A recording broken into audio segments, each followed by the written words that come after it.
I don't think that you come off as convincing or, yeah, convincing. I know that. Thank you. Okay, let me back up since I started recording this. So we're talking about influencing versus convincing. It was Melanie Mitro's podcast that was called Gaining Influencer Status. And she says, are you trying to convince others why they need what you're doing, or are you leading by example? And thank you, Cheryl, for saying that I am not trying to convince or push people. But I will say there have been a couple times where I feel like I'm like, come on, people, you need this and you need this now. Like in my head, I'm saying that, and those are the times that I don't get a good response. Even if for some reason, maybe it's the manifesting thing, for some reason, it doesn't come across. Like I was so frustrated with women in general this summer, thinking like, ladies, why can you not commit to yourself? Like it was driving me nuts. Like all these moms were like, oh, I don't have time. It's summer. And I'm like, come on, you need to make time for yourself. And I was almost like in my head getting mad at them. And I did this post about it and I got nothing, like nothing. And I don't know. I just feel like when I come from that place personally, that, I mean, maybe it doesn't come across as convincing, but which is good. So anyway, that's what she says. And she says, do a social media audit and go through, your posts and see. So instead of posting a picture and saying, join me, not that you're not ever going to do that. I mean, once in a while you have to do a call to action.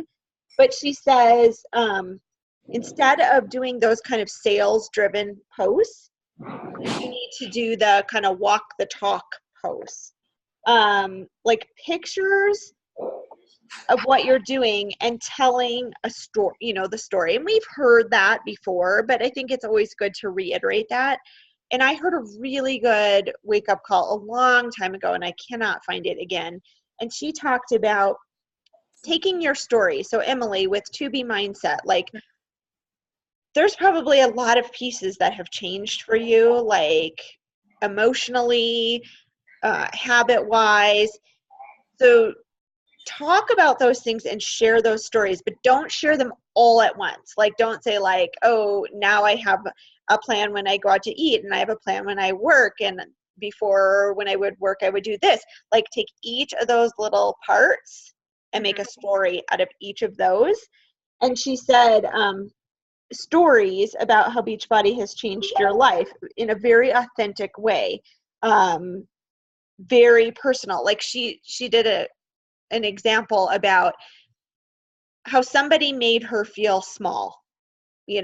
Melanie was talking about this, like somebody made her feel small, how she overcame that, and tips for overcoming that. And that's very authentic. It's a situation that happened to her, and she talked about how to overcome it and how she can face that better in the future. And so relate stories, whether it be, in Cheryl's, I think, really good at this. She really hits home at some of those emotions that women feel, and tells a lot of stories about that. Like she had social anxiety, or she trying to remember now, but I can like picture your different stories, and it just hits home to, I think, how so many women feel. And she really talks about the community of Beachbody, of what we have, without saying Beachbody, but how this community and support. And she didn't, correct me if I'm wrong, but like you didn't have a lot of female friendships, right, Cheryl? Like you had like some kind of trust issues with women. For sure. Yeah. And so she's talked about stories like that, and then how her life now is so different, and how she's overcome that, and what has helped her through that. Melanie was saying, oh, and I was thinking of some really successful influencers, or she said successful influencers are authentic. Some influencers that I follow are Emily Favre. I think she's really good. She's that one that's number 2 in the company now, Cheryl. She spoke at Summit. She went from emerald to 15-star diamond in Is that like, the one that had like a bunch of miscarriages? yeah, and she's pregnant right now. She is? Yeah. The 80-day she was an 80-day obsession? Yes. Yep. Okay. Yep. She's so cute. Oh my She God. talked on a team call or a corporate call a couple months ago, or probably in April-ish. It was right around, maybe it was January, because I don't think we had started 80-day obsession yet. Oh, wow. And after 80-day obsession, she went like literally from emerald to like 15-star. She talked about it on Autumn's coaching group, the 80-day obsession coach group, I think. He did an interview with her. Holly Hillier is also really good influencer. Her stories are really good too, just because she kind of really gives a good glimpse into coaching. Like every day she does a little chat about coaching, and I think it helps people understand what we do. Another one I follow is Jamie Glassman. I think she's a really good influencer too. She's very, very heavy fitness because she is a fitness instructor. She's the SoulCycle instructor. So she's a little more fitnessy than, you know, a lot of people are, but I mean, that is what, and I think she's a personal trainer too, but she's, I think, a really good influencer if you read her posts. So showing, you know, that you lead the lifestyle. She said an influencer is someone with intense belief in what you're doing. Okay. So if you don't have intense belief in Beachbody and what we're doing, then figure out why, you know, why that is. Is there fear involved? I know for me, we were talking about fears the other day in our mentorship, and I thought about it and actually wrote a post about this, I think yesterday, that I haven't used yet. One of my biggest fears is that people are going to be like, and I think about this every time I invite to coaching, and it happened to me today too. One of my biggest fears is they're going to go, oh, she's one of those MLMers, like, you know, and I have been like that. I never was into direct sales and MLMs, and I said, I'm never hosting parties. Like, oh my gosh, I hate that crap. Like, no way. And that is one of my biggest fears. But then I also think about, like, who the heck cares? Like, so if somebody thinks that of me, why do I care? Because I 110% believe in what I'm doing. And it has given me my life back in so many ways. So I absolutely have intense belief in what I'm doing. Why am I afraid to share that? I'm afraid of that judgment, right? But if you have, say you love bubbly, like if you absolutely love it, or she was saying if you have this shampoo that you absolutely love, you're going to tell everybody about it. You know, you're not going to hold that back. You're going to be like, this freaking rocks. You guys should try this, you know? So why do we hold ourselves back in other ways from being an influencer? So I think that it's funny. So I went to this lunch yesterday, and there was a couple people that some kind of bra thing, like ditch your bra or whatever, some kind of undergarment thing to smooth, you know, like Spanx, but it was some other MLM that I had never heard of. Funny. It was a Crystal M&M. I love M&Ms. Crystal LMM, whatever. MLM. That I had never heard of. And you know what I got invited to? 2 parties today. And immediately I went, No, thanks. not for me. So maybe that's what we need to share about coaching. Because that was probably a question I asked Melissa. Is, all right, this coach thing, you're not going to make me do parties, are you? Because that's not for me. Like anytime I get invited to Pampered Chef or Scentsy or any of that stuff, I'm like, not for me. So maybe that's something that, you know, we both need to say in our stories that, you know, hey, one of the cool things about my job is I don't have to show up at your house and make you invite all your friends so we can, you know, get some free products. That's totally true. The other thing I've thought about posting too is, and this is legit, that I love direct sales, working with direct sales and MLM companies, because, so like I use Beauty Counter I use Norwex. Trying to think if I use anything else. And for us, if you work with an MLM company, you get a person. Like, you get a coach. I have a beauty counter person. So like when I was looking for a product, I could say, hey, I have a question about this. And I said, I need a new moisturizer. I haven't upgraded my account. I need a new moisturizer with sunscreen. She said, you should try this one. I'm like, ooh, that has a tint to it. I don't really like tinted stuff. She's like, no, trust me. It's great. You're not going to notice it. And I said, okay, well then there's like number 1 through 7 tint. And I'm like, what number do I need? And she's like, oh, number 2. Spot on, totally right. And I thought about it. If I went to Target and tried to buy that same thing, shoot, I would probably end up buying 3 or 4 of them to find the right thing and find the right match. Like if you go to Costco and you buy a protein powder, if you have questions about it, who do you ask? Nobody. So like that's another thing that I was thinking to say, because MLMs get such a bad rap of like, I know some of my friends, even like one of my best friends who's a customer will say like, well, it's so expensive, and I'm like, well, there's a few reasons for that. One is quality, the ingredients, what we put in there, but you also get a person with that. Like, yeah, again, you can go to Costco and buy Vega protein, but you don't get a person.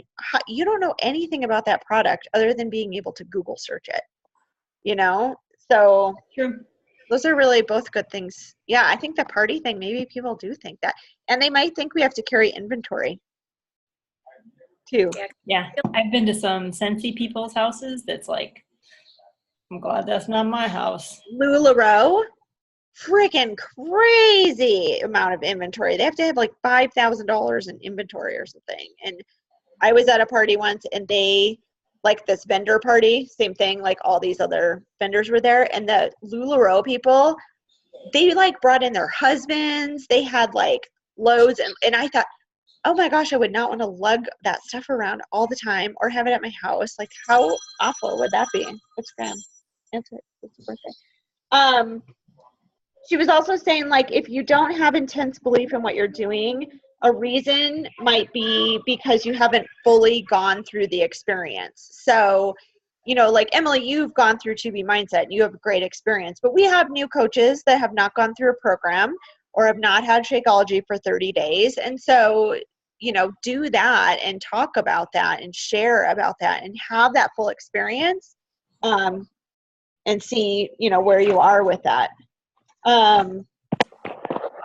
Yeah, she said, tell people how you've struggled, challenges you've had, and how you truly feel about things and how you handle those situations. I know for me too, when I'm thinking about posts, sometimes I'm like in a rush and I just try and post something.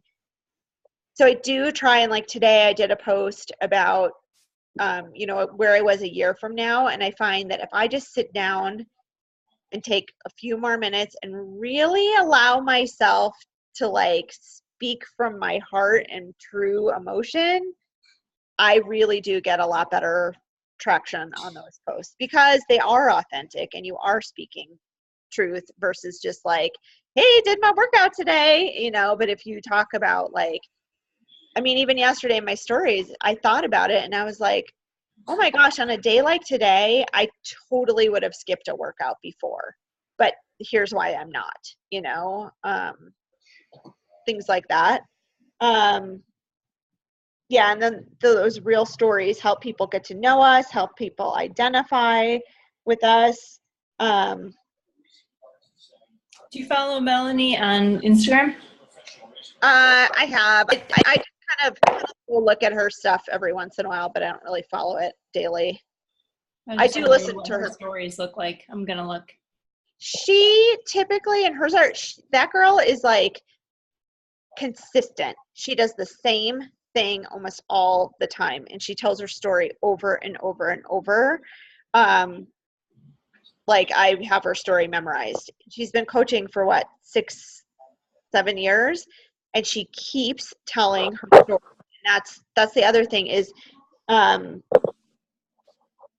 I was looking for notes because I thought I had that. Keep telling your story because people, oh, I just heard that today on a different podcast that I was going to talk about. Yes, so there was another Brock Johnson, is Chalene Johnson's son, and he does a podcast, and he did one where he had a guy on talking about storytelling. So I wanted to integrate that into here. So that guy was saying in this interview, he said, we love stories, and we love stories we already know. Think about this, like, what's your favorite movie? Say it's Wizard of Oz. That story never gets old. Okay, that's not Cheryl's, but what's Cheryl's? Yeah, yes. Sleepless in Seattle. I don't know. I don't even know what my favorite movie is. I do like Wizard of Oz, though. What's your favorite? One that I'll always watch is like Dirty Dancing, or this is like totally totally weird. Fast and Furious. Totally opposite opposing movies. That is funny. Do you have a favorite, Emily? I love all of the Lord of the Rings movies. Those are so well done. Love those. I could watch those anytime. We should totally do a poll on this, like within our coaching groups. What kind of movie are you? Yeah. Mm-hmm. Well, so what he was saying, think about it, right? How many times have you watched Lord of the Rings? Like probably 1 million. Does that story ever get old? I've watched some. My family loves it. My husband and my son love it. So I've watched a little bit, but they don't get old, right? Like, and he was saying, like, oh, if you see it on TV, you're like, oh yeah, I'll watch that and sit down and watch it. So we think we're repeating ourselves all the time by telling stories, but we're not. It gets people, allows people to get to know us. They might hear it differently each time. And then I was talking about pulling out the pieces, but the other thing that he talked about is so often, and I hear this from coaches on our team too, that they're like, my life is so boring. I don't have anything to talk about. Guys, I don't feel like my life is any more exciting either, but it's different, right, from anybody else's, because nobody else has walked in your shoes. So like, Emily, you might think, I don't know if you think this, but let's just say you're like, I go to work and I'm a NICU nurse, and it's, there might be some, like, exciting things might not be. Exciting things would be like a baby goes home, or whatever. But you might think that's not exciting to anybody. Like, what I do isn't exciting. But I had a son in the NICU, and I think what NICU nurses do is like freaking amazing. Like, I can't even imagine. And you guys are just so incredible. And so if you can show, I know you can't show actual stories in the NICU, I'm sure, but on your way home, you can, and I know you have a long drive, and so you could share a story of the NICU. Oh my gosh, I would watch that every day and be like, what happened in Emily's NICU today? Like, or you could talk about a baby, and I know you have to be anonymous about it, I'm sure, but you could talk about a story about a baby and keep it anonymous and do some updating, and people would be like, oh my gosh, what's going on with that baby now? Like, I would like to know how you like separate it, like how do you not you are surrounded by emotion every time you work, like heavy emotion. How do you not let that affect you? So that's what I would want to know. Yeah. I know it's like boring to you, but right? But see, and that's the thing, like, thing to talk about. Yeah, that's the thing, but like none of us have walked in your shoes in a NICU. None of us. I've been in a NICU, but that was from a totally different experience. So share that. What else did she say? And then she talked about IPAs. We only have a minute left, but which are income producing activities. Huh? Beer IPAs. That's what I like, a good IPA. I bet Emily does too. She and I have similar taste in beer. We've discovered that. But IPAs then are your income producing activities. So then that's your inviting, and that's the stuff you do behind the scenes. And we're going to talk about that in our mentorship call on Monday, is that inviting and behind the scenes stuff. So that's where I struggle. So that will be good. That's because you're new, and that's just the process. And, you know, I have always felt like I struggle with that too, or struggle with different parts, but that's just because you're not there yet, and that's okay. And I've learned that I think, oh my gosh, I should know how to do this, but it's just a part of the learning process, as with any job. Like as a nurse, you didn't know what you know now at the beginning. And so you would have said, I struggle with doing